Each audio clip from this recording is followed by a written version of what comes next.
Bonjour et bienvenue à l'émission À découvrir. Aujourd'hui, j'ai le plaisir d'accueillir Monsieur Noddy qui va nous introduire dans l'univers musical avec son piano. Bonjour Noddy, comment ça va? Bien, merci. Et vous? Ça va très bien. Pour commencer, là, vous avez apporté votre piano. Euh, Par curiosité, là, l'instrument Prestige qui se trouve devant moi a vu le jour quand exactement? Précisément, c'est vraiment vers les années 1770, mais avant ça, le piano émerge dans l'évolution vers les années 1655. C'était l'autre personne qui a commencé l'invention, mais plus tard, comme je dis, en 1770, une autre personne qui est venue, mais c'est Christophe Ferris, qui est venu prendre la relève pour améliorer les touches. Et lorsque vous touchez ces touches ici, enfin, ça puisse actionner les sons et tout puisse être fonctionnel. Fait qu'il a permis de perfectionner un peu Oui, le produit. oui, exactement. D'accord. Puis, qui fut l'auteur de la création du piano officiellement? Comme je dis, c'est Cristofori et Forester.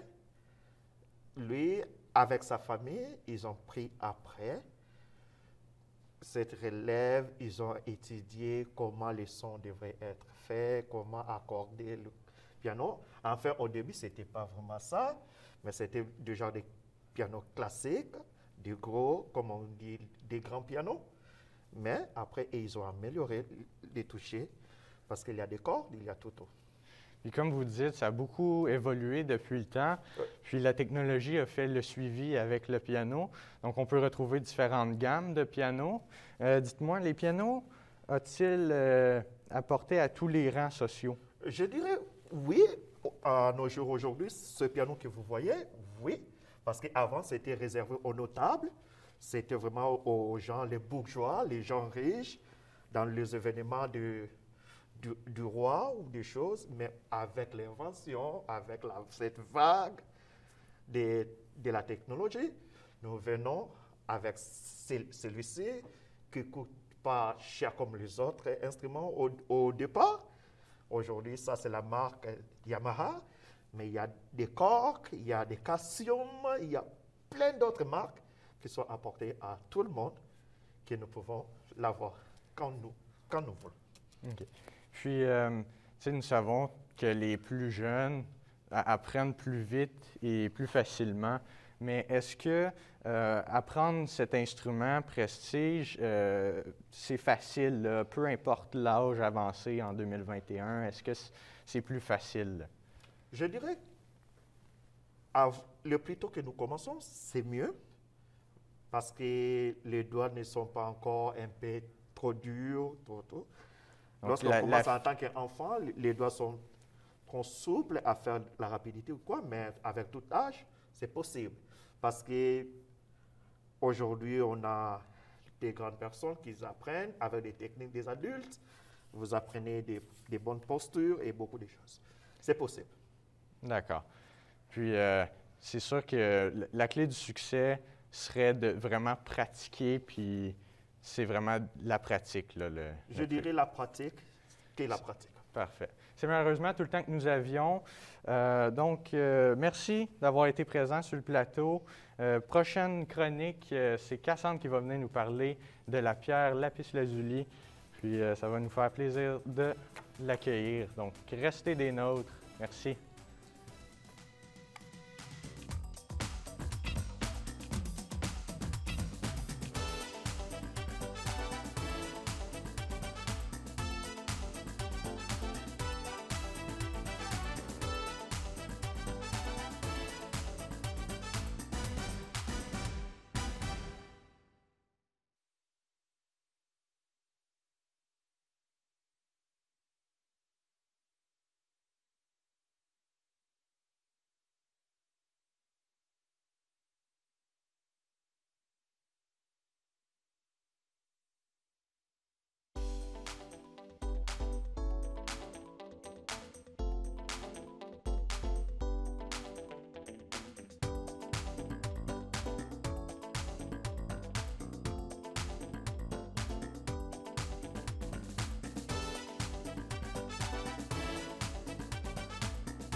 Bonjour et bienvenue, chers téléspectateurs et téléspectatrices, à l'émission Démonstration.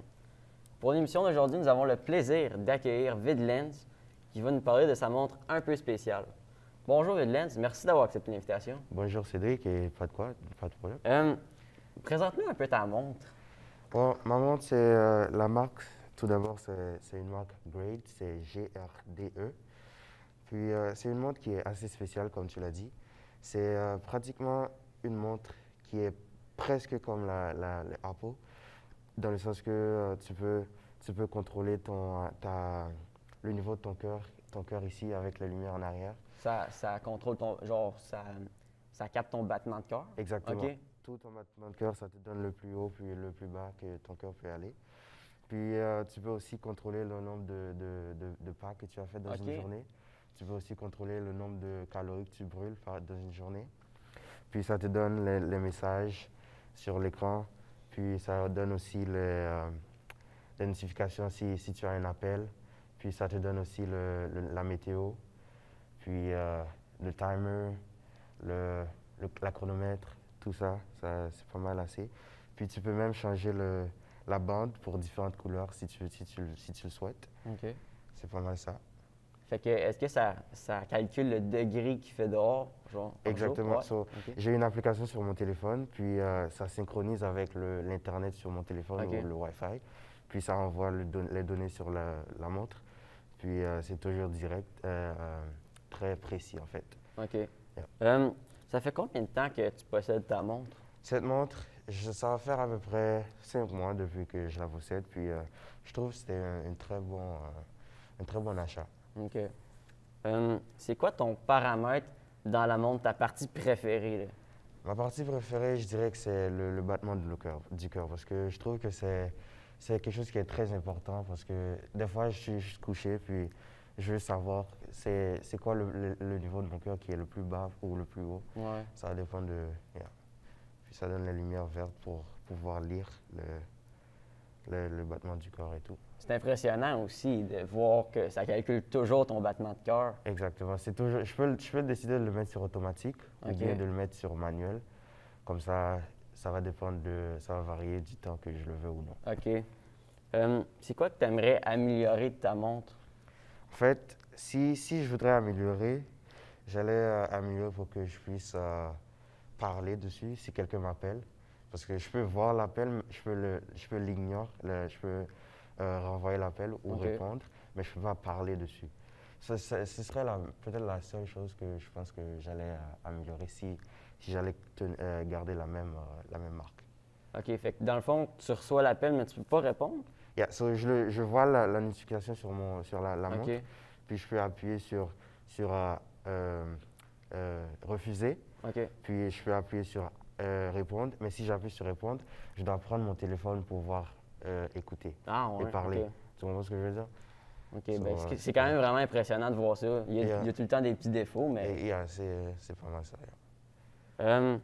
C'est combien ça coûte, la montre? Celle-là, c'est à peu près 75 $. C'est OK. vraiment ça. Je suis désolé, malheureusement, c'est tout le temps qu'on a pour aujourd'hui. OK. Merci beaucoup d'avoir été là. Pour la Merci. prochaine émission, nous recevrons Nicolas Robitaille qui va nous parler de la caméra Blackmagic. Restez là. Merci beaucoup d'avoir accepté.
Bonjour mesdames et messieurs et bienvenue à notre émission à découvrir. Aujourd'hui, nous avons avec nous Monsieur Nicolas Robitaille qui va nous parler de sa caméra Blackmagic Pocket Classic. Bonjour Nicolas. Bonjour. Comment ça va? Très bien, toi? Ça va très bien, merci. Pourrais-tu nous dire la marque de ton appareil, s'il vous plaît? En fait, pour vous introduire à tout ça, j'ai apporté quelques accessoires qui vont en fait aider à tout vous expliquer, toutes les belles fonctionnalités que ça l'embarque. Donc, la caméra Blackmagic Pocket, ça vient de la marque Blackmagic, qui est une marque australienne. La caméra est sortie en 2012, puis elle a fait ses apparitions, elle a fait un grand succès au niveau des amateurs de cinéma, des gens qui veulent filmer, mais sans nécessairement être professionnels, puis dans le monde du cinéma. Mais ça, c'est très bien pour tout ce qui est amateur de cinéma. Ok. Pourrais-tu nous dire les caractéristiques de cette caméra ici? En fait, la Blackmagic, c'est une caméra à gamme dynamique. Donc, ça l'inclut que c'est une caméra qui a un look cinématographique. Puis, il y a certainement sa grandeur, donc très compact comme caméra. Puis, ça a certains avantages, là, les formats, mais on peut rentrer dans les spécifications. Là, et pourrais-tu nous introduire dans les spécifications? Oui, pas de problème. En fait, la caméra ici, elle a un capteur micro 4/3. Puis, elle dispose également d'un enregistrement d'excellente qualité en Full HD au format RAW Cinema DNG ou Apple ProRes. La Blackmagic enregistre des fichiers en 4.2.2, donc c'est sûr que c'est les gens qui s'y connaissent un petit peu plus là-dedans. Résolution HD 180, directement sur une carte SD, donc un avantage c'est plus abordable comme ça, une carte SD, que les gros SSD adaptés à tout ça. Puis, donc, ce qui permet de montrer instantanément nos médias sur le logiciel de montage, très simple d'utilisation. Okay. Et pourrais-tu nous en parler un peu de ce qu'il y a alentour? Ce que j'ai apporté, en fait, pour la caméra, c'est sûr que toutes les marques veulent comme produire et montrer, donner en disposition pour les clients certains accessoires. Donc ici, j'ai amené une cage qui peut servir en fait une cage de protection, mais aussi comme pour attacher plusieurs accessoires, dont la poignée que je tiens dans mes mains. Donc c'est très simple, on fait juste l'insérer comme ça. Puis là, c'est bloqué, mais ça va aller. Donc, il y a cette option-là. Sinon, il y a des poignées verticales là, pour tenir la caméra par-dessus, comme ça. Et l'avantage, en fait, avec ces types de poignées-là qui sont produits chez Small Rig, c'est que vous pouvez vraiment attacher tout ce que vous voulez. Et ça peut être autant un moniteur qu'un micro. C'est vraiment les avantages de cette caméra avec les accessoires qui peuvent être adaptés. Alors, j'imagine depuis la sortie de cette caméra en 2012, il y a un avancement technologique avec de nouveaux appareils disponibles à ce jour, n'est-ce pas? Oui, bien en fait, Blackmagic évolue comme toutes les entreprises avec la technologie et tout ça. Alors, c'est tout on a aujourd'hui. Merci d'avoir fait part de notre émission aujourd'hui. Restez sous peu, nous avons Nodi Turinabo qui va nous parler en détail de son piano. Et merci, passez une bonne journée.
Bonjour et bienvenue ici à votre émission À découvrir.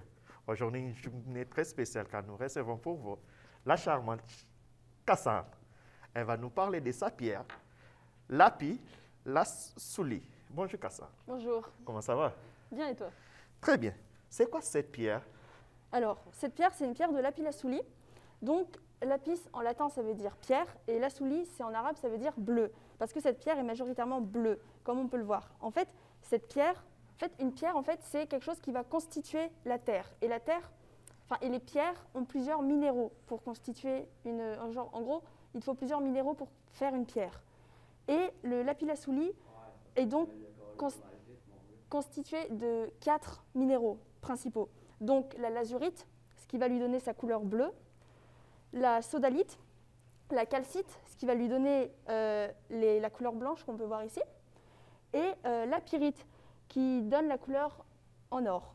Et donc le lapis lazuli, c'est une gemme. Certainement, c'est aussi une pierre qui s'appelle aussi semi-précieuse.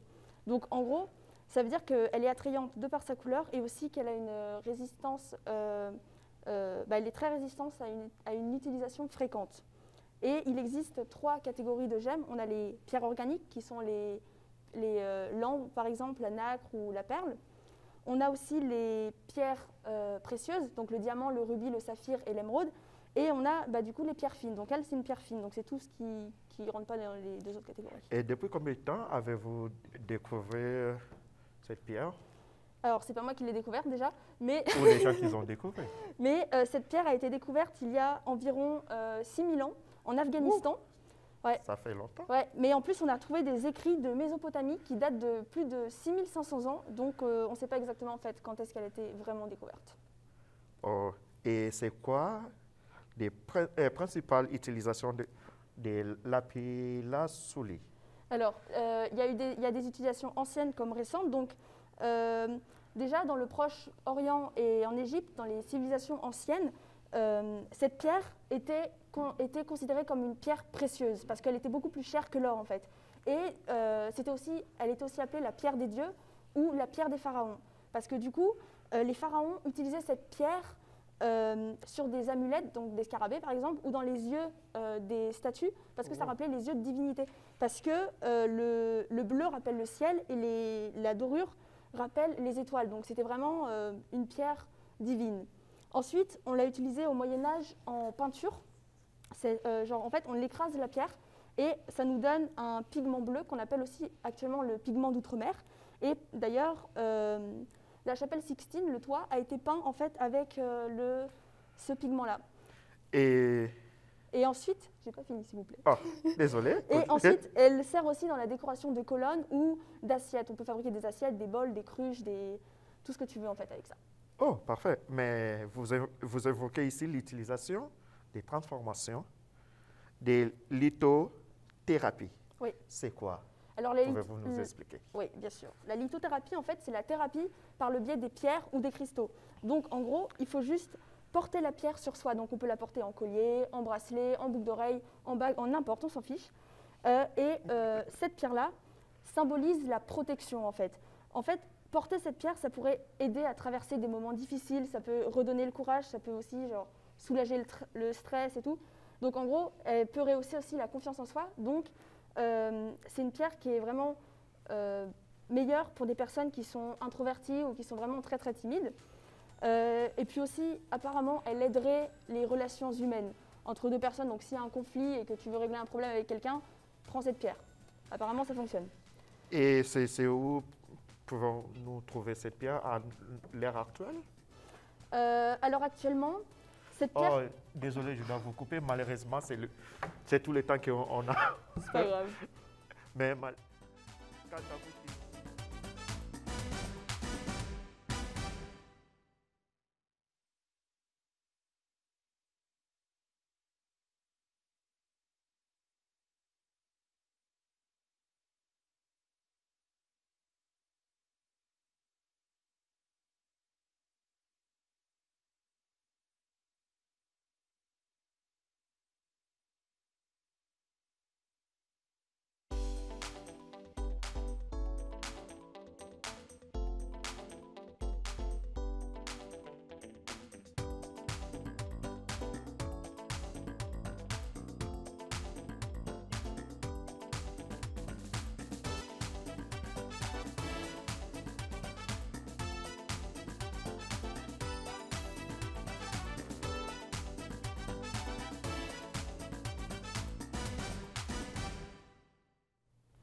Bonjour à tous et à toutes. Vous vous apprêtez aujourd'hui à regarder un nouvel épisode de À découvrir. En inédit, nous recevons aujourd'hui Kenny qui est venu nous présenter son carnet de dessin. Bonjour Kenny. Bonjour. Alors j'ai entendu dire que tu dessinais super bien, donc j'aimerais que tu nous montres ça après à la fin. Mais comment est-ce que tu as appris à faire des dessins aussi beaux? Ouais, quand j'étais en quatrième année, c'était le dernier jour d'école avant les vacances de Noël. Je m'ennuyais en classe à cause qu'il n'y avait rien à faire parce que c'était presque Noël. Alors, j'ai juste pris mon livre de Naruto que j'ai pu maintenant. J'ai juste cherché comme random page du livre pour prendre quel personnage que je peux dessiner. Et après, je l'ai recopié en version. Après, j'ai vu que le personnage que j'ai dessiné ressemblait beaucoup à la personnage dans le livre. Et j'étais comme, oh wow, ce personnage ressemble beaucoup à lui. Et ouais, j'étais fier. Et ça, c'est quand j'ai commencé à faire des dessins de manga. Et, ouais. C'est pas donné à tout le monde de savoir dessiner comme ça. Et du coup, elles viennent d'où tes inspirations? Essentiellement de manga ou c'est autre chose? Non, mes inspirations, ça vient de l'école à cause que je dessine des dessins réels, comme casier, classe, un set de classe comme ceci, comme ceci, ceci, le corridor d'école, un casier, set de classe que j'ai pas envie de montrer maintenant, mais ouais, j'ai pas encore fini alors. Et ouais, et aussi l'école que j'ai pas encore fini, que ça fait presque 2 ans que j'ai pas fini. Et j'ai pas encore fini encore, et je suis juste un peu lazy. Okay. Ouais. Et il y a une raison aussi de pourquoi tu aimes dessiner dans les casiers ou dans les corridors en fait, de l'école? C'était à cause quand j'étais à cause quand je regardais l'émission canadienne de Degrassi, au lieu de faire attention à l'émission, je fais seulement attention à le set et l'école. Et j'analyse comment l'école a changé, parce qu'il change chaque saison et ça devient plus moderne et moderne. Et après, j'ai pensé, si je peux dessiner mon école secondaire qui est de la salle, en plus moderne et propre. Et après, j'ai pris les photos de l'école pour dessiner plus moderne. Et ouais, et ça c'est ce que j'ai fait. J'ai changé un peu l'école et la couleur du casier et le mur. Et j'ai rajouté ce bord à cause, à l'école, il y a comme un casier, mais après, il n'y a pas ces choses-là. Et ça, j'ai juste rajouté pour mettre ça plus clean et tout ça. Ouais. Et tu as fait quoi d'autre comme dessin aussi, par exemple? Je dessine aussi des personnages de manga, mais j'ai pas dessiné un, ça fait presque 2 ans, je pense. Et aussi, je dessine des personnages de mes émissions préférées comme Degrassi, comme je peux montrer ici. Ouais, comme je peux montrer ici, un personnage dans le livre, dans l'émission, un autre ici, et un autre là. Ok. Je suis désolée, j'aurais beaucoup voulu voir d'autres dessins, mais on a malheureusement plus de temps. Et du coup, merci de nous avoir suivis aujourd'hui. Et je vous dis à la semaine prochaine avec notre nouvelle invitée, Audrey Anne, qui vient nous présenter un maillot de gymnastique. Au revoir.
laisse à toi.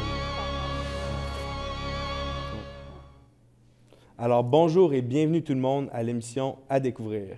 Aujourd'hui, nous avons la chance d'être avec une experte des maillots de gymnastique, Audrey-Anne. Bonjour. Allô. Est-ce que tu peux nous parler un peu de ton maillot, s'il te plaît? Oui, bien, dans le fond, on utilise ces maillots-là pour en compétition. On les met, c'est quand même assez moulant sur nous puis serré pour ne pas nous empêcher d'effectuer nos mouvements puis que ça nous empêche pas de tomber ou des affaires comme ça. Puis aussi, les avantages, c'est que les juges, ils peuvent voir si, exemple, on a des jambes pliées ou des pieds pas pointés ou les bras pliés pour nous enlever des points. Fait que, ouais. Ça doit être assez confortable vu que c'est fait pour du sport. Est-ce que tu peux me dire de quel matériau c'est fait, ça? Oui, c'est fait. Ça dépend des maillots, mais il y en a qui sont faits de lycra ou d'autres de spandex. Dans le fond, c'est quand même assez confortable. Je dirais que ce maillot-là, vu que les brillants sont directs comme sur la manche, puis que la manche est quand même mince, ça passe au travers, donc sur les bras, c'est un peu inconfortable. Mais c'est juste pour ce type de maillot-là. Sinon, la plupart des autres, c'est quand même assez confortable parce qu'on doit rester quand même une journée complète là-dedans. Est-ce que l'importance de la couleur ou à quoi que le maillot ressemble est importante? Bien, dans le fond, ça n'a pas d'importance pour comme les juges ou nos points qu'on va avoir pour notre performance. Mais dans le fond, quand on se rend à un niveau comme un peu plus haut dans les compétitions, les gymnastes, on peut designer nos propres maillots. Puis dans le fond, c'est ça, là, on aime ça, les designer parce qu'on peut les mettre de la couleur qu'on veut, avec les brillants qu'on veut. Comme par exemple, lui, c'est moi qui l'ai comme dessiné, puis il y a quelqu'un qui l'a fait pour moi. Fait que, ouais. OK, fait que tu peux les faire sur mesure. Ouais. Puis c'est quoi les coûts approximatifs des justes au corps?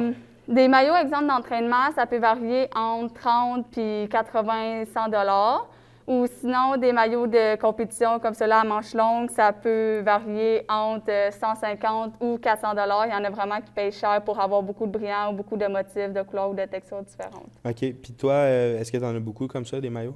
Des maillots de compétition, je dirais que j'en ai environ 5. J'en ai comme... Celui-là, c'est le seul que j'ai fait designer pour moi. Sinon, les autres, c'est tout le club qui nous les donnait parce qu'on change de maillot à chaque 2 ans. Sinon, des maillots d'entraînement, c'est le même type, sauf à manches courtes parce qu'il fait chaud, veut pas, après 4 heures d'entraînement. Puis, j'en ai environ une dizaine de ceux-là. OK. Puis, est-ce que tu peux me parler de l'évolution des maillots, s'il vous plaît? Comme, oui. Mais dans le fond, plus dans les années 1910-1950, c'était plus... il y avait des jupes avec... comme un maillot, puis il y avait aussi des bas, fait que ça les encombrait un peu, puis ça les empêchait sûrement aussi de faire des mouvements, puis d'être plus comme confortables. Puis avec l'évolution du temps, on a vraiment vu l'apparition genre des maillots serrés, on porte plus de bas, parce que ça glisse aussi, à manches longues aussi, puis vraiment serrés sur nous pour que ça ne nous empêche pas de bien faire nos mouvements, puis que ça soit plus sécuritaire aussi pour nous, là. OK, wow, ça fait quand même longtemps que ça existe. Ouais. Puis toi, à cause du COVID, ou est-ce que t'en fais encore de la gymnastique? Non, j'ai arrêté l'année passée justement à cause du COVID. Ouais. À cause... Oui, c'est ça. OK. Je pense que je vais aller m'en acheter un. Ils sont vraiment beaux, ça va bien me faire. Mais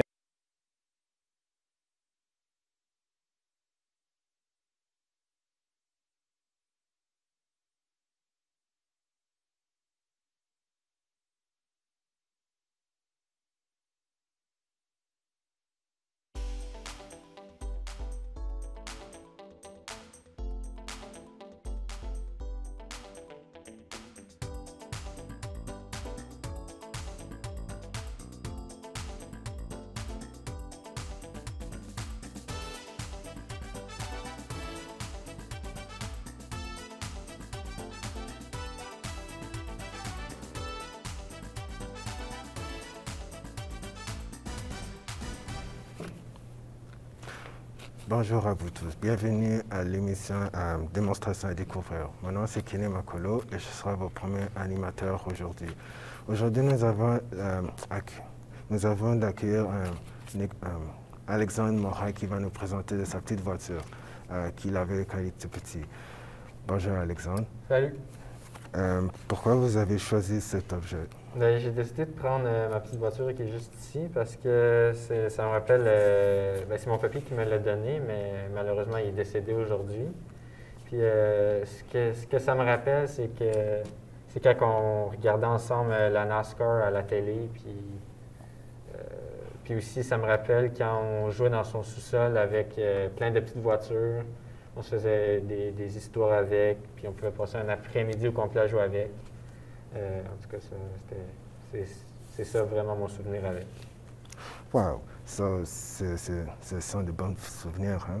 Oui, effectivement, mais j'ai apporté cette petite voiture-là parce qu'il me l'a donnée, mais je voulais vraiment apporter une grosse voiture, mais malheureusement, c'était trop gros. C'est une espèce de petit Jeep que tu mets une batterie dedans, genre juste ici dans le moteur, puis je roulais avec tout le temps. Puis je faisais aussi, ce que je faisais, c'est que j'allais en dessous de la voiture, je faisais semblant d'être mécanicien, puis tout ça.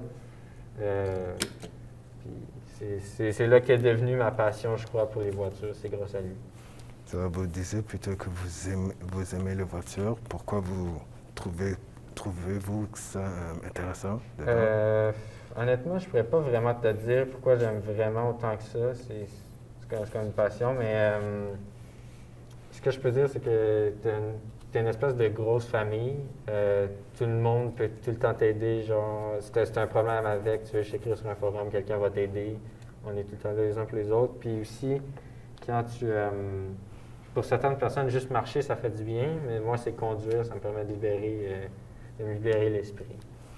Ça, vous avez dit que vous avez regardé la course NASCAR avec votre papier. Est-ce que vous regardez toujours la course? Non, malheureusement, je n'ai pas gardé cette passion-là. Mais ce que je fais avec mes amis, c'est qu'on va au Top Karting à Hull. Je ne sais pas si vous savez c'est où. C'est des karts que tu fais une course dans un circuit fermé, puis on passe environ 30 à 45 minutes là. Puis ça fait du bien. Alors, au début de l'interview, vous avez dit que vous passiez de tout le temps l'après-midi à jouer avec votre papier au sous-sol. Pouvez-vous nous partager comment c'était? Oui, il y avait une espèce de table au centre, puis on reliait la table avec des planches de bois sur des divans. Puis à chaque fois, il y avait une histoire différente parce on faisait une espèce de ville, il y avait plusieurs bâtiments, puis il y avait entre autres une caserne de pompiers, un centre de police, puis un hôpital. Puis à chaque fois, on faisait une histoire différente, mais quand on était tanné, on prenait une espèce de jeu des années 90, une espèce de rack, track de circuit électrique ou magnétique, je ne sais pas sûr comment ça fonctionne, tu pouvais juste accélérer avec, puis en tout cas, ça passait pas mal nos après-midi. Vous disiez que vous avez des collections de voitures? Oui, j'ai toute la collection de Cars chez nous, du film de Disney. Bon, c'est malheureusement tout pour aujourd'hui. Merci Alexandre pour présenter ta petite voiture. À la prochaine démonstration, on va voir Cédric Nantel qui va nous présenter son hand spinner. Et l'émission, et c'est tout pour aujourd'hui. Et merci et à la prochaine. Yeah, ça s'est bien passé.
question. Bonjour et bienvenue à l'émission À découvrir. Aujourd'hui, on reçoit Vincent qui va nous présenter une lampe à lave. Bonjour Vincent. Bonjour, bonjour. Ouais, comme tu l'as dit, c'est la lampe à lave, la lampe la plus connue. Donc, pourquoi aujourd'hui vous allez nous présenter une lampe à lave? Bien, comme j'ai dit, la lampe à lave, c'est un objet qui est très connu. C'est pendant les années 60-70, c'était très, très, très populaire, surtout avec les hippies et tout ça, là.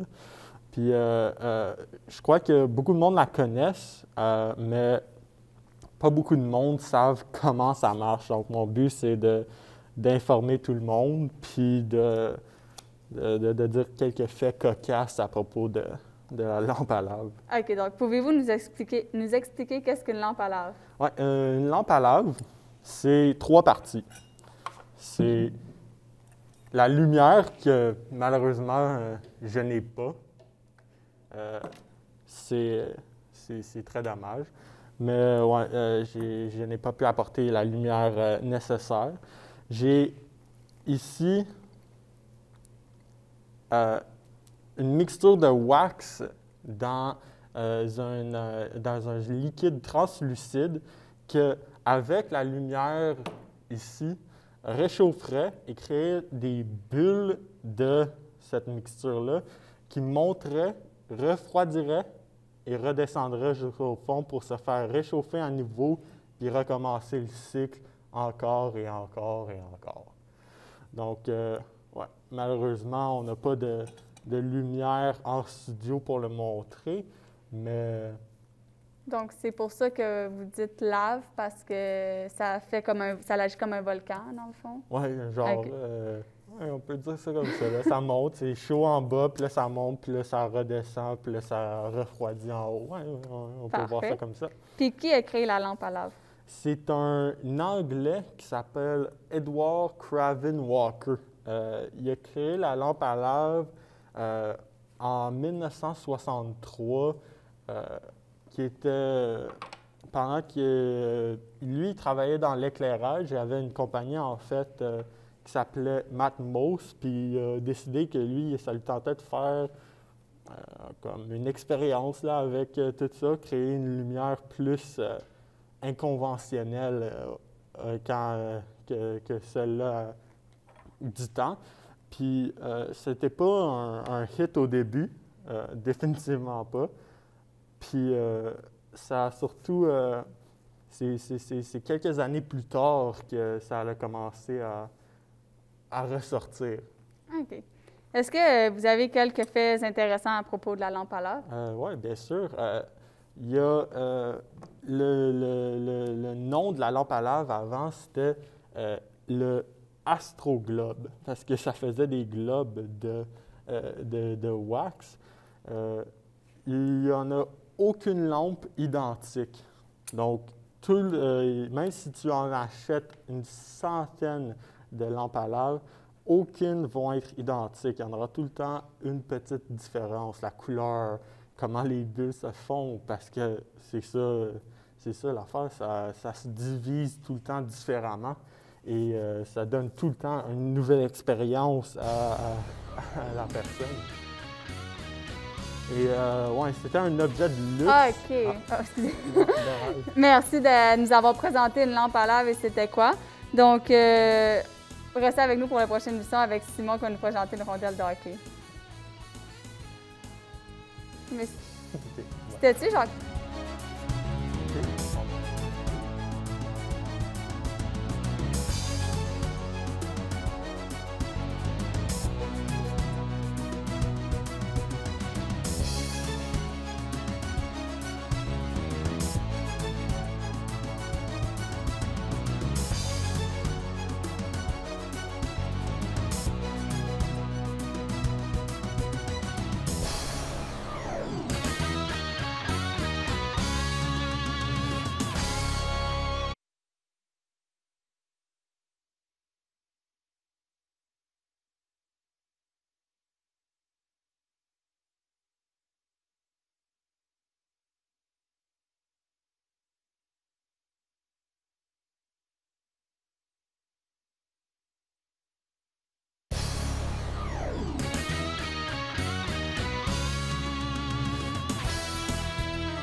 Alors, bonjour et bienvenue tout le monde à l'émission À découvrir.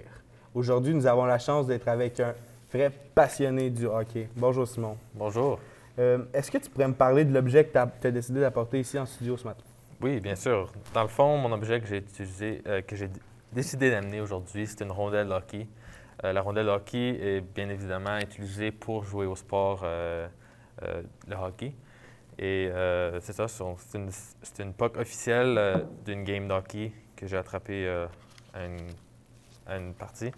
Et c'est ça. OK. Est-ce que tu peux me parler de l'origine de la rondelle? Parce qu'il y a plusieurs personnes qui disent que c'est ça, c'est ci. Oui, dans le fond, la rondelle a évolué au cours des années. Et dans le fond, en 1870, elle a fait sa première apparition à Montréal. Le but, c'est qu'ils voulaient diminuer le rebondissement qu'une balle avait sur le sol. Donc, qu'est-ce qu'ils ont fait? Ils ont pris une balle en caoutchouc et ils ont coupé en deux pour avoir deux côtés lisses d'un côté et de l'autre d'une balle. Et ça a juste aidé à diminuer le rebondissement qu'une balle avait.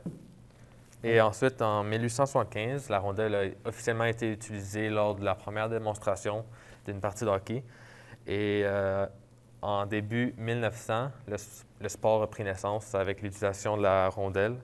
Puis, ça a été modifié au cours des années. Comme on peut le voir, c'est pas la même rondelle qu'il y avait dans les années quand ça a commencé. Et un petit fun fact, toutes les rondelles sont faites au Canada, à Montréal. Donc, c'est ça. Ah, c'est fun, c'est du local. Puis, toi, comment tu as obtenu cette rondelle-là? Oui, comme j'ai dit, j'ai attrapé une partie de hockey. Dans le fond, c'est pas tous les matchs que tu vas puis tu attrapes une rondelle.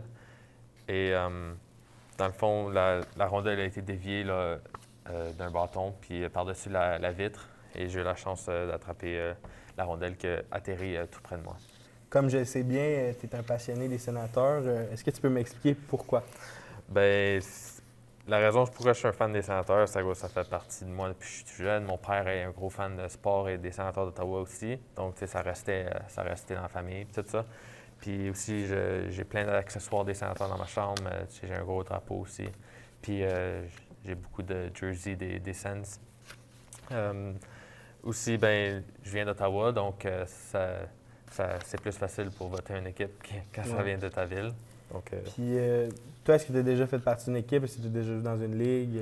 Dans le fond, non, pas vraiment. J'ai jamais joué dans une ligue professionnelle, mais j'ai toujours resté très addicté au sport. Puis tout ça, je l'ai joué avec mon frère à la patinoire extérieure, proche de chez nous. On se lançait des rondelles, puis tout ça, puis on avait bien du fun. Mais non, j'ai jamais joué dans une ligue. Par contre, le sport, ça fait toujours partie de moi. Donc, là, en ce moment, les sénateurs ils sont un peu dans une saison très difficile. Ouais. Qu'est-ce que tu penses qu'ils pourraient apporter pour que ça aille mieux? Ou... Dans le fond, on a un bon futur devant nous, je pense. On a des bons jeunes qui jouent très, très, très fort. Puis je pense qu'on a un bon futur. Comme toutes les équipes passent par là à un moment donné. On est en phase de reconstruction, mais je pense que on peut passer à travers avec... puis les fans, je suis sûr qu'on est tout là-dedans. Bien, merci Simon. C'est malheureusement tout le temps que nous avions. Pour la prochaine entrevue, nous allons être avec probablement Danny ou peut-être une autre personne. Donc, merci de m'avoir présenté ta belle rondelle.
Bonjour et bienvenue à Découvrir. Aujourd'hui, nous avons la chance d'accueillir Danny Langevin qui va nous discuter de son objet qu'il a apporté aujourd'hui. Bonjour Danny. Bonjour. Ça va bien? Ça va bien toi? Ça va bien, merci. Dans le fond, pouvez-vous nous parler du DVD que tu as choisi d'apporter aujourd'hui? Ben oui, le film que j'ai choisi, c'est Halloween ici. C'est un film qui date de 1978. Ça a été fait par le directeur John Carpenter. C'est un film indépendant, alors un film avec pas beaucoup de budget, mais il a connu un succès immense, même si ça a, comme je dis, commencé très bas, mais aujourd'hui, c'est un film très populaire. Pouvez-vous nous parler de quelqu'un comme moi qui n'a jamais vu l'histoire? Donc, pouvez-vous nous parler un peu du film et du déroulement? Ben oui, en fait, Halloween, comme le titre l'a dit, ça se déroule à l'Halloween principalement. Mais pour retourner au début, c'est un film qui est principalement sur Michael Myers, qui, à l'âge de 6 ans, il a commis le meurtre de sa sœur. Et ensuite, il a été incarcéré pendant 15 ans dans un hôpital psychiatrique. Et l'histoire se déroule quand il réussit à sortir de l'hôpital. Il retourne à sa ville natale pour aller continuer ce qui avait commencé, on peut dire. Et pouvez-vous nous parler un peu de l'original de 1978? Oui, justement, c'est vraiment lui qui a déroulé, qui est parti la saga Halloween. Parce que Halloween, justement, il y a eu plusieurs suites par la suite. Celui-là, c'est vraiment lui de base. Il a connu beaucoup de succès. Il a fait plusieurs acteurs devenir populaires. Moi, j'ai vraiment aimé ce film-là parce que j'étais un fan d'horreur depuis que je suis jeune. Moi, en me promenant dans les allées, voir ce caisse-là avec des images de ce genre, c'est ça que je trouvais intéressant. Alors, vous pouvez voir l'intérieur ici. Moi, c'est vraiment ça qui m'a attiré en partant. Tout ce qui est un peu horreur, j'ai toujours apprécié. Donc, tu es un gros fan d'horreur. Pouvez-vous nous expliquer pourquoi tu aimes autant les films d'horreur? Ben oui, justement, par exemple, le directeur John Carpenter qui a créé Halloween, il a créé d'autres films d'horreur dans les années 80, incluant The Thing, qui est aussi un gros film populaire. Alors moi, j'ai toujours regardé ça, justement, dans mon avant-bras, j'ai même un tatou de ce film Halloween. Justement, les gens qui ne connaissent pas trop ça peuvent penser que c'est plus un marché de côté. Pourtant, les films d'horreur, c'est vraiment rendu quelque chose qui est immense. Il y a même des conférences sur le film Halloween, il y a des conférences sur les films d'horreur, et c'est vraiment quelque chose qui pogne de nos jours, disons. Donc, il y a combien de films dans la série? Oui, comme j'explique, il y a eu plusieurs suites, parce que le premier, il a vraiment explosé. Il a vraiment explosé. Puis là, ça s'est rendu En fait, on est rendu jusqu'à 12 séries, 12 suites. Maintenant, il y a eu 2 reboots qu'on peut inclure là-dedans. Le dernier qui date juste de 2018, qui a eu un autre succès au cinéma. Et le prochain, on l'attend pour la fin 2021. Alors, de 1978 à 2021, c'est toujours aussi courant. Pouvez-vous nous parler un peu du fanbase qu'il y a alentour de ce genre de... Oui, exactement. En fait, comme c'est ça, comme les films d'horreur, c'est un peu les films Star Wars, il y a des fans vraiment finis de ça. Alors, justement, comme j'expliquais, il y a des conférences qui se passent un peu partout. Il y a des acteurs qui sont venus populaires, comme Jamie Lee Curtis. C'est son premier film qu'elle a fait comme lead role. Et depuis ce temps-là, elle fait des rôles connus au cinéma. Alors, yeah. Cool. Puis, dans le fond, le film Halloween... Ben, c'est ça. Moi, Halloween, vraiment, ce qui m'a attiré, j'ai toujours été un fan d'Halloween. Okay. La fête d'Halloween en tant que telle. J'ai toujours aimé les masques et tout. Alors, cool. Yeah. Ben, merci. C'est malheureusement tout le temps que nous avons. Merci de passer les nôtres. Et à la prochaine émission, nous allons avoir la chance d'accueillir David qui va nous présenter son objet très spécial. On va le garder comme surprise pour la prochaine émission. Et c'est ça. Ben, merci d'être les nôtres et on se revoit à la prochaine.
Bonjour et bienvenue à Découvrir. Aujourd'hui, nous avons la chance d'accueillir David Bates qui va nous parler de son enregistreur lecteur qui est apporté avec nous aujourd'hui.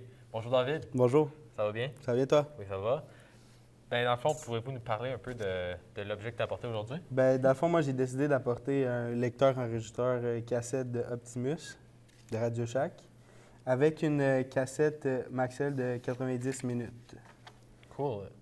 Et à quoi ça sert, dans le fond, l'enregistreur lecteur? Dans le fond, ça sert à... dans le temps, les journalistes utilisaient ça pour enregistrer soit des reportages ou des parties des témoins et tout ça. Ou il y a beaucoup de personnes qui utilisaient ça aussi pour prendre des notes, pour écrire ou pour enregistrer, même de la musique aussi.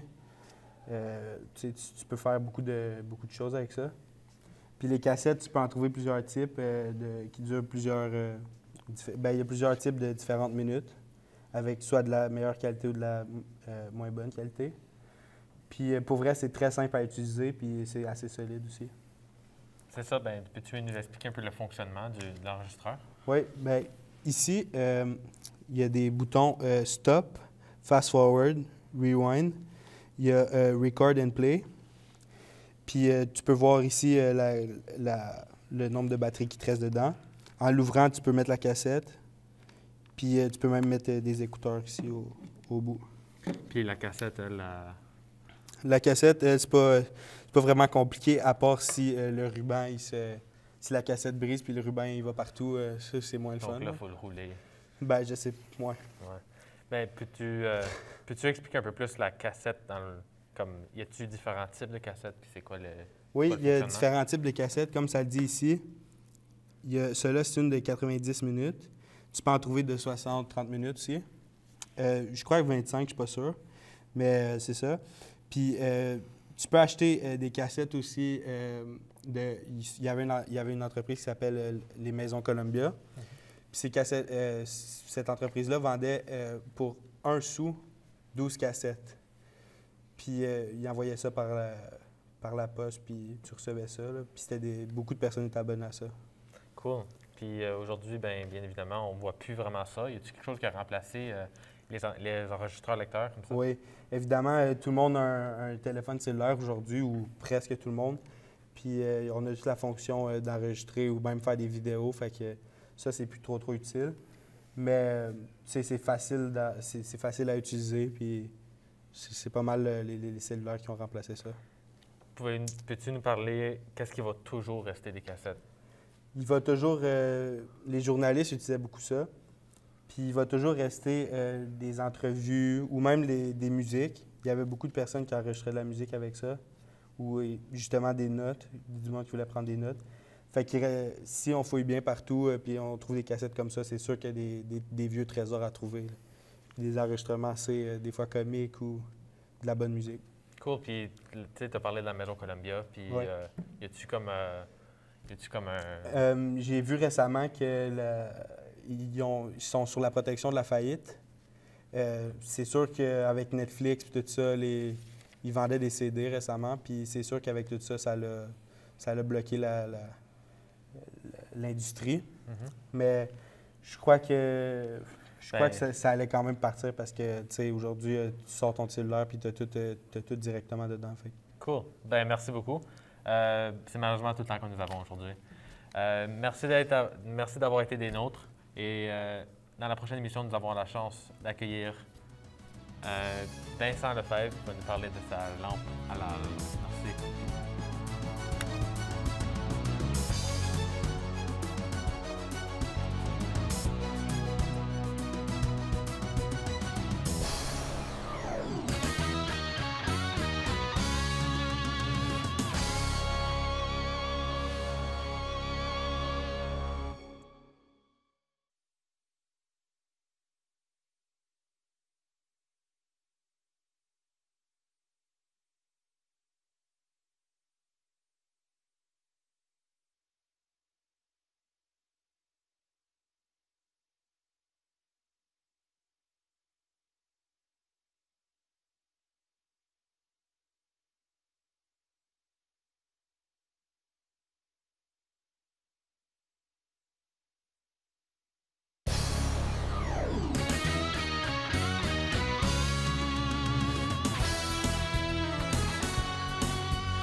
Bonjour et bienvenue à l'émission À découvrir. Cette semaine, nous avons le plaisir d'accueillir Audrey-Anne qui va nous parler de ses maillots de gymnastique.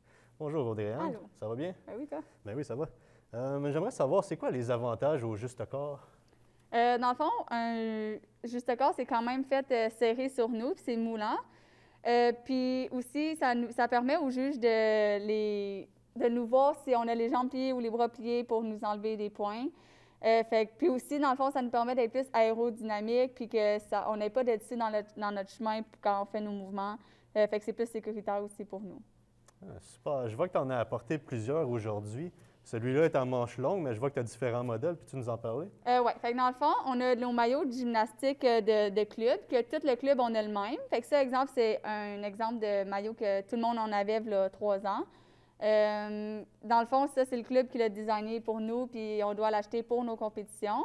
Sinon, quand tu te rends un peu plus loin, tu peux designer ton propre maillot. Ça, c'est un exemple de maillot que je me suis fait designer pour une compétition. Sinon, puis ceux-là sont faits en manches longues pour les compétitions. Sinon, pour les entraînements, on a aussi des maillots à manches courtes pour que ça soit plus confortable puis qu'on ait moins chaud. Parce que, veut pas, on a chaud dans les manches longues. Puis ça, c'est un autre exemple d'un autre maillot à manches courtes, juste pour les entraînements. OK. Puis je vois qu'il y a plusieurs couleurs, plusieurs styles. Est-ce qu'il y a de l'importance à ça? Est-ce que les gymnastes décident eux-mêmes comment ils s'habillent? Dans le fond, c'est ça. Fait que, ça, c'est le maillot du club. Nous, c'est la couleur rouge, notre couleur. Fait que, tu sais, ça n'avait pas vraiment d'importance, mais quand c'est toi qui designes ton propre maillot, ben tu sais, tu veux quand même choisir des couleurs ou des motifs que tu aimes. Comme on aime ça, rendu à ces compétitions-là, pour pouvoir justement s'en acheter des nouveaux à chaque fois puis s'en faire designer comme pour soi-même. On aime ça être différent des autres. OK. Est-ce que tu pourrais me donner une idée des prix environ de ça? Oui. Dans le fond, les maillots à manches longues sont plus chers. Comme c'est des maillots de compétition, ils coûtent plus cher. Par exemple, lui, il a coûté environ 175 $. Quand on se le fait designer, lui, il a coûté 170 $. Mais j'en connais qui payent comme 400 $ pour avoir plus de texture, de couleur ou de brillant dessus. Fait que ça peut revenir vraiment cher. Sinon, genre des maillots d'entraînement, ça coûte moins cher parce que, comme exemple, c'est juste un tissu, mais vraiment pas coûté cher. Mais lui, par exemple, même s'il est manche courte, m'a coûté vraiment cher à cause que les brillants qu'on dessus, il n'y en a pas beaucoup, mais comme ils valent vraiment cher.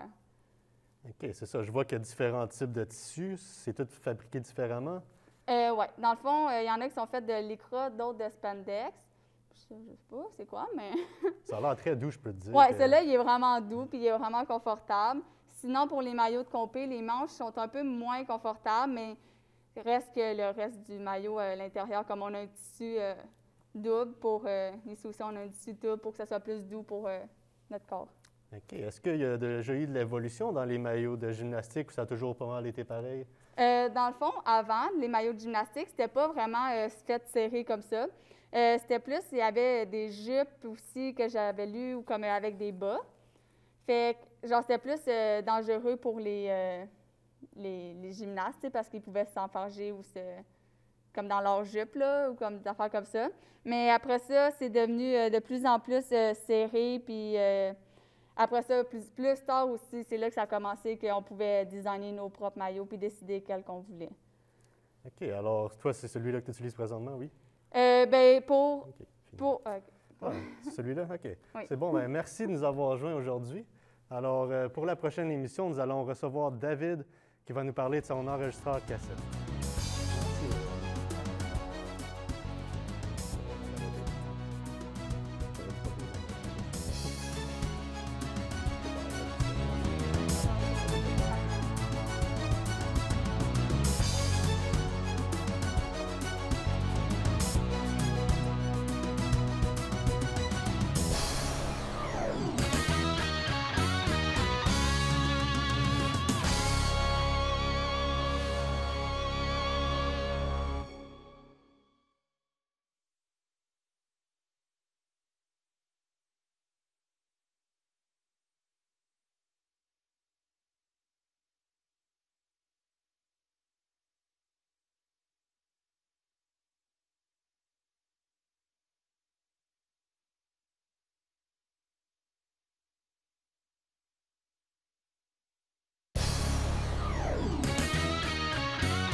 Right, bonjour et bienvenue à l'émission Découverte. Aujourd'hui en studio avec moi, Danny Langevin, qui va nous parler de son film préféré, Halloween. Bonjour Danny. Bonjour. Bon, pour commencer, pouvez-vous me parler un peu de ce DVD que vous avez choisi? Oui, comme tu as dit, j'ai choisi le film Halloween. C'est un film qui date de 1978. Ça a été créé par le directeur John Carpenter. En fait, c'est un film indépendant qui a été fait avec un très petit budget, mais qui a connu un succès immense depuis ce temps. Est-ce que tu peux nous raconter un peu l'histoire du film? Oui, certainement. Le film Halloween, justement, l'histoire principale se déroule le soir de l'Halloween, pas étonnamment. C'est l'histoire de Michael Myers, qu'on voit ici sur le couvert avec son masque. C'est l'histoire à 6 ans, Michael Myers il a commis le meurtre de sa sœur dans sa maison. Et ensuite, il a été capturé. Il a été attrapé et il a été mis dans un hôpital psychiatrique pendant 15 ans de temps. Il a réussi à se sortir et c'est là qu'il retourne à sa ville natale pour s'en prendre à d'autres personnes et continuer ce qui avait commencé, on peut dire. OK. Pourquoi est-ce que tu as choisi de nous parler de l'originel Halloween de 1978? Oui, en fait, Halloween, il y a eu une série de beaucoup de films, mais d'après moi, l'original, c'est vraiment le meilleur et le classique. Comme j'ai mentionné, John Carpenter qui a fait ce film, il a aussi fait plusieurs autres films dans ces années-là d'horreur, incluant The Thing qui a été un autre grand succès. Alors moi, j'ai vraiment aimé celui-là. D'après moi, c'est vraiment un classique intouchable de cette génération-là. Et honnêtement, il a fait son temps parce que, comme je dis, il y a encore des films Halloween qui passent de nos jours. Oui, bien, tu dis que ça passe encore de nos jours. Combien de films ça fait maintenant depuis que ça a commencé? Oui, depuis 1978, en fait, il y a eu 3 reboots. Alors, chaque génération, disons, a leur version d'Halloween. En total, nous sommes rendus maintenant à 12 films. Puis justement, il va y avoir le prochain à la fin de cette année. OK. Ah, wow. Est-ce que tu peux nous parler un peu de la fanbase de Halloween? Oui, en fait, vraiment, les films d'horreur en tant que tels, un peu comme les fans de films, par exemple Star Wars, il y a une très grande fanbase. Les fans d'horreur sont un peu maniaques, on peut dire. Justement, parlant de fanbase, il y a plusieurs conventions, un peu comme Comic-Con pour les super-héros, mais il y en a aussi pour les films d'horreur. Il y en a un juste sur les films Halloween. Alors, il y a plusieurs acteurs qui se présentent, il y a plusieurs merchandise, plusieurs choses qu'on peut acheter à propos de ces films-là. Alors, il y a plusieurs gens qui aiment ces films-là. OK, oui. Donc, tu dis que les films d'horreur, c'est vraiment comme ton genre de film préféré. Est-ce que tu aurais comme un top 5 ou quelque chose pour nous autres? J'ai des top 5 certains. Moi, je vais vous commencer. Ça va être plus simple. Je vais vous montrer mon bras. Parce que comme justement les fanbases, comme je dis, c'est très grand. Il y a plusieurs personnes qui se font tatouer ces films-là, entre autres moi. On peut commencer ici avec le film que je vous présente. C'est un tatou du film Halloween qui est le masque de Michael Myers ici. Pour approfondir un peu, ce masque-là, en fait, il était basé sur William Shatner. C'est l'acteur qui a fait William Shatner qui jouait dans Star Trek. Il y a un masque qui avait été créé pour lui. Puis ce masque-là de Michael Myers, c'est juste un masque transformé qui a été peinturé blanc puis qui ont fait des trous pour les yeux. Wow. Alors oui, comme vous pouvez voir, il y a Halloween que j'aime beaucoup. Sur mon bras, si on peut voir ici, c'est Jason de Friday the 13th. Puis j'ai aussi Scream, qui est le tatou ici. Cool. Puis, ouais. Je peux vous expliquer un peu aussi la musique de ce film-là. C'est une musique aussi qui a été beaucoup reconnue. Par exemple, les films d'horreur, c'est souvent la soundtrack qui va vraiment mettre l'ambiance dans le film. Oui, définitivement. Alors, OK. Malheureusement, c'est tout pour l'émission. C'est dommage de nous laisser sur ça sans finir ta réponse, mais pour la prochaine fois, après la pause, nous allons rejoindre Simon et sa poque d'hockey ou, en bon français, sa rondelle. Merci de nous avoir écoutés.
Bonjour et bienvenue à l'émission Démonstration. Aujourd'hui, nous avons l'honneur d'accueillir Cédric Nantel. Bonjour.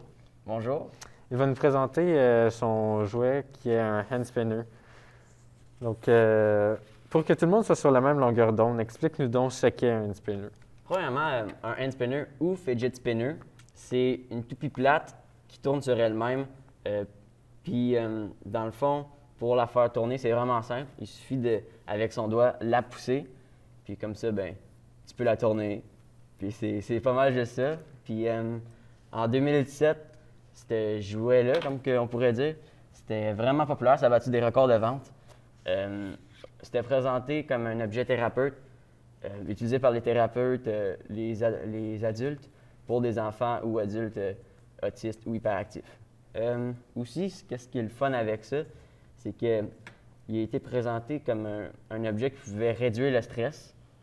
Le mouvement agit directement sur le cerveau, comme une boule anti-stress, par exemple. Okay. Puis, comme tu as dit tantôt, plusieurs personnes l'ont acheté comme un jouet, comme moi, dans le fond, parce que c'est tout simplement satisfaisant de voir les hélices tourner puis voir le motif apparaître. Oui. Donc, à la base, à quoi servait le spinner toy? À la base, le hand spinner, ça a été inventé par une Américaine nommée Catherine Heffinger. Désolé, j'ai mal dit le nom. En 1993. En 1995, elle a posé un brevet pour son invention. Elle a essayé de le vendre à l'entreprise Hasbro, qui a commercialisé le projet, mais qui ne l'a pas acheté. En 2005, il fallait qu'elle renouvelle son brevet qui lui aurait coûté 400$, mais pour des raisons budgétaires, elle a décidé de laisser les droits d'auteur à celle qui va commercialiser le jouet. Puis, c'est ça, au printemps 2017, il y a plusieurs fabricants qui ont commercialisé le jouet.